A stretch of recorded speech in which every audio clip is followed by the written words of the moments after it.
1947 से लेकर आज तक हमने कुछ नहीं माना, तो आज कैसे मान जाएंगे? आप तो मेरी वीडियो पूरी देखते हो लेकिन मेरे चैनल को सब्सक्राइब नहीं करते हो, तो प्लीज़ मेरे चैनल को सब्सक्राइब कीजिए और मेरे आने वाले वीडियो के लिए नोटिफिकेशन बटन दबाना मत भूलिए। जय हिंद, जय भारत, वंदे मातरम। मेरे हाथ में इस वक्त वो कागज है जो ये चीख चीख कर कह रहा है कि अमेरिका ने आखिरकार उस सच को स्वीकार कर लिया जिससे भारत दुनिया को बता रहा था। टीआरएफ आतंकवादी संगठन है। आप लोग अमेरिका ने मान लिया है कि द रेजिस्टेंस फोर्स लश्कर तैयबा का ही मुखौटा संगठन है।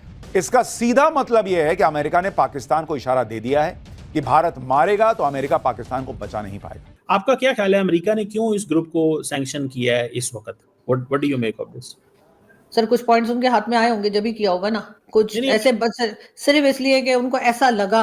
अमेरिका कोई हम लोगों की तरह तो काम नहीं करता कि मेरा ख्याल है, मुझे ऐसा लगता है, ऐसा तो नहीं होता ना कुछ सर पॉइंट्स उनके सामने आए होंगे, चाहे भारत ने दिया हो या किसी ने भी दिया हो, फिर उन्होंने उनको वेरीफाई किया होगा।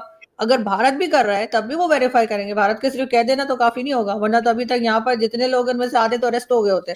तो वो अगर भारत का ही जोर चल रहा होता, किसी को टेररिस्ट बोला जाए या टेरर ऑर्गेनाइजेशन बोला जाए, हमारी तरफ से सफाइयां जानी क्यों शुरू हो जाती हैं? अमेरिका से यह ऐलान करवा लेना भारत की बहुत बड़ी कूटनीतिक जीत है और इससे पाकिस्तान और असीम मुनीर की बैंड बजने वाली है, क्योंकि टीआरएफ का अमेरिका से बैन होने का मतलब यह है कि असीम मुनीर को अब सैफुल्लाह कसूरी जैसे आतंकवादी को पालने की कीमत चुकानी है। कल तक पाकिस्तान के मीडिया पे ये खबर थी कि अमेरिका के प्रेसिडेंट डोनाल्ड ट्रंप पाकिस्तान के विजिट पे आ रहे हैं। अब आज खबर ये है कि अमेरिका ने एक ऑर्गेनाइजेशन जिसका नाम है टीआरएफ, जो इंडिया का कहना है, इंडिया का ये स्टांस है कि पहलगाम अटैक में ये ऑर्गेनाइजेशन इन्वॉल्व थी, उसे टेररिस्ट ऑर्गेनाइजेशन डिक्लेयर कर दिया। ये सुधर जाएंगे? मुझे नहीं लगता कि ये सुधरने वाली चीजें हैं। जैसे कहते हैं ना कुत्ते की दुम है, ये सीधे नहीं होते कि ये लोग नाम बदल कर आते हैं और इनका कोई काम नहीं बदलता, ये वही रहते हैं जो ये हैं।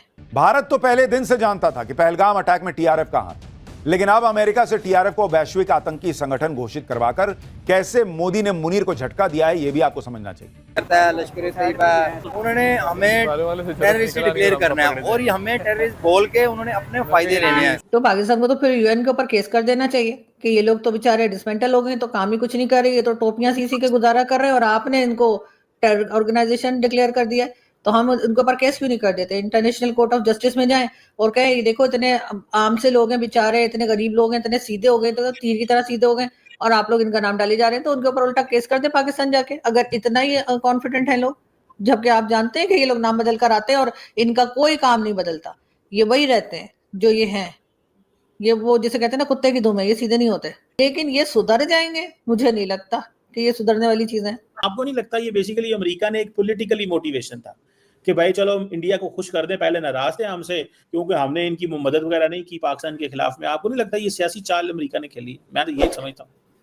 सर मैं नहीं समझती, मुझे लगता है कि ये अमेरिका को, जब तक अमेरिका सियासी चाल वैसे नहीं चल सकता जब तक कि कोई प्रूफ ना हो, और उन्होंने जैसे बाकी चीजों के सामने वो रखते हैं उसी तरह से रखा होगा। बाकी हमारा तो सर, हम तो हाफिज सईद को भी नहीं मानते कि वो टेररिस्ट है, हालांकि यूएन ने कह रखा है। अभी भी अगर आप गूगल करें तो आपको हाफिज सईद का नाम मिल जाएगा और डेजिग्नेटेड टेररिस्ट भी लिखा हुआ मिल जाएगा, लेकिन हम कहते हैं नहीं, वो तो मसीहा है, वो तो यहाँ पे मदरसे चलाता है, वो तो बड़ा नेक आदमी है। हमारे जो पैनलिस्ट, पाकिस्तानी पैनलिस्ट जो इंडियन टीवी पे जाते हैं, वो गले फड़ फड़ के बोल रहे होते हैं कि जी वो तो बड़ा अजीम इंसान है। और कुछ ने तो ये भी कहा, मेरे सामने की बात है, मैंने खुद देखा है, कि उन्होंने कहा कि जी अगर इतना अच्छा बंदा है तो आपने उसको हाउस अरेस्ट क्यों कर रखा है? कहते हो तो उसकी जान बचाने के लिए किया है, वरना आप लोग अटैक कर देंगे। तो हमारे यहाँ तो इस किस्म के लोग हैं ना, हमारे यहाँ तो जो इसके ऐसे लोग होते हैं, हाफिज सईद, मसूद अजहर या इस किस्म की जो ऑर्गेनाइजेशन जिनको बैन किया जाता है, वो तो हम तो उनके वैसे ही फैन होते हैं। हम कहते हैं नहीं, ये तो बहुत अच्छा काम कर रहे हैं। तो यहाँ पे हम क्या मान रहे हैं वो तो बात मैटर ही नहीं करती। हमने तो आज तक नहीं कहा कि कोई टेररिस्ट हमारे यहाँ है। हमारे तो उसामा बिन लादेन भी शहीद बताया था इमरान खान ने असेंबली में खड़े होकर, कि उसामा बिन लादेन जो है वो शहीद है, इमरान खान का रिकॉर्ड पे मौजूद है। तो हमारे लोग तो इस तरह के हैं, तो वो बेचारे क्या करेंगे? ना तो हम अमेरिकन की समझ में आते हैं और इंडिया की समझ में वैसे बिल्कुल नहीं आते। तो वो जा के बेचारे वहां यूएन में बात करते हैं, फिर यूएन को वो सबूत देते फिरते हैं, और उसके बाद हम कह देते हैं कि नहीं, ये तो ना इंडिया को खुश करने के लिए। सर इंडिया को क्यों खुश करना चाहेगा अमेरिका? मतलब अमेरिका को इंडिया से ऐसा क्या चाहिए जो हम उसे नहीं दे रहे? अफगानिस्तान के लिए हम हाजिर हैं, जब बोलो जाके वहां पे हम कुछ भी कर देते हैं। ईरान के लिए हम मौजूद हैं, चाइना को हम हर टाइम देते हैं जब अमेरिका के, और इंडिया के लिए भी हम है। तो फिर इंडिया से क्या चाहिए अमेरिका को कि वो इंडिया को खुश करना चाहेगा? लोगों को क्या लगता है कि आप लोग जो कहेंगे हिंदुस्तानी हम मान जाएंगे? ना जी ना। 1947 से लेकर आज तक हमने कुछ नहीं माना, तो आज कैसे मान जाएंगे? आप तो मेरी वीडियो पूरी देखते हो लेकिन मेरे चैनल को सब्सक्राइब नहीं करते हो, तो प्लीज़ मेरे चैनल को सब्सक्राइब कीजिए और मेरे आने वाले वीडियो के लिए नोटिफिकेशन बटन दबाना मत भूलिए। जय हिंद, जय भारत, वंदे मातरम।